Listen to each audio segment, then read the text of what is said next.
আসসালামু আলাইকুম। Photoshop basic টিউটোরিয়ালের ৭ম পর্বে সবাইকে স্বাগত জানাচ্ছি। আজকের পর্বে আমরা আলোচনা করব ল্যাসো টুল নিয়ে। আমি এখানে একটা ছবি ওপেন করে রেখেছি।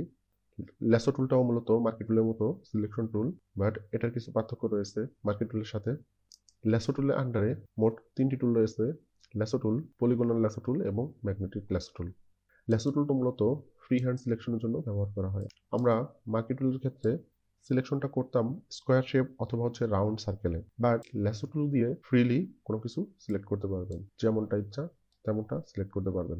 অন্যান্য টুলের মতো ল্যাসো টুলেরও এখানে কিছু সাব অপশন রয়েছে, যেগুলো আমি মার্কি টুল আলোচনা করার সময় বিস্তারিত আলোচনা করেছি।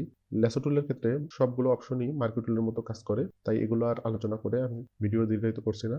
ল্যাসো টুল ব্যবহার করে আপনি কোনো সাবজেক্টের কোনো নির্দিষ্ট অংশ বা পুরো সাবজেক্টটা ফ্রিলি সিলেক্ট করতে পারবেন, বাট যদিও সিলেকশনটা পারফেক্টলি হয় না সবসময়, এটা খুবই ধৈর্যের ব্যাপার।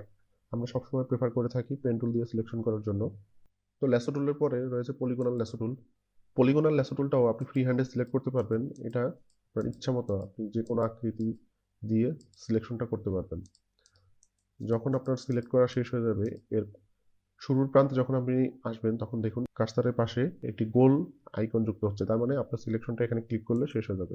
পলিগনাল ল্যাসো টুলটা দিয়ে আপনি 90 ডিগ্রি অথবা 45 ডিগ্রি অ্যাঙ্গেলে ইজিলি সিলেক্ট করতে পারবেন। আপনি যদি কিবোর্ড থেকে শিফট প্রেস করে ধরে রাখেন, দেখুন আপনি কার্সারটা যেদিকেই নেন না কেন এটি 90 ডিগ্রিতে আপনাকে সিলেকশন করতে সাহায্য করবে। এরপর যদি আপনি 45 ডিগ্রি অ্যাঙ্গেলের দিকে কার্সারটাকে নিয়ে যান, তখন এটি 45 ডিগ্রি অ্যাঙ্গেলে সিলেকশন করতে সাহায্য করবে। আর আপনি যখনই শিফট ছেড়ে দিবেন তখন আপনি আপনার ইচ্ছা মতো যে কোনো অ্যাঙ্গেলে সিলেকশনটা করতে পারবে। পলিগনাল ল্যাসো টুলের ক্ষেত্রেও এর উপরের অপশনগুলো একদম সেম। আপনারা যারা আগের ভিডিওটি মিস করেছেন অবশ্যই আমাদের ষষ্ঠ পর্ব দেখে আসবেন। তারপরে রয়েছে ম্যাগনেটিক ল্যাসো টুল।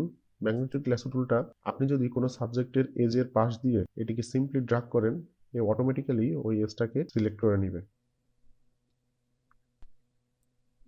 তো ম্যাগনেটিক ল্যাসো টুলের ক্ষেত্রে এখানে আমাদের যে অপশনগুলো ছিল কিছুটা ভিন্নতা দেখা দিচ্ছে। সেটা হচ্ছে উইড, কন্ট্রাস্ট, ফ্রিকোয়েন্সি এবং পেন প্রেশার। উইডটা হচ্ছে আপনি যত উইড বাড়াবেন, আপনি সাবজেক্টের কতটা দূর থেকে আপনার কার্সারটাকে ড্র্যাগ করবেন, অতটা দূর থেকেই সাবজেক্টের যে এজটা আছে সেটাকে ডিটেক্ট করে নিবে এবং সিলেক্ট করবে।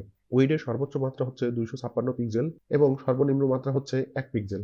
এরপরে রয়েছে কন্ট্রাস্ট। কন্ট্রাস্টের সর্বোচ্চ মাত্রা হচ্ছে 100 এবং সর্বনিম্ন হচ্ছে 1। কন্ট্রাস্টের মানে হচ্ছে কন্ট্রাস্ট যত বেশি হবে তত এর এজটাকে ডিটেক্ট করার ক্ষমতা বেশি হবে। শার্প এজকে সে খুব ইজিলি ডিটেক্ট করতে পারবে, এবং কন্ট্রাস্টের মাত্রা যত কম হবে তুলনামূলক দুর্বল এজ এবং যেসব এজগুলো সূক্ষ্ম নয় সেসব এজগুলোকেও সে ইজিলি ডিটেক্ট করতে পারবে।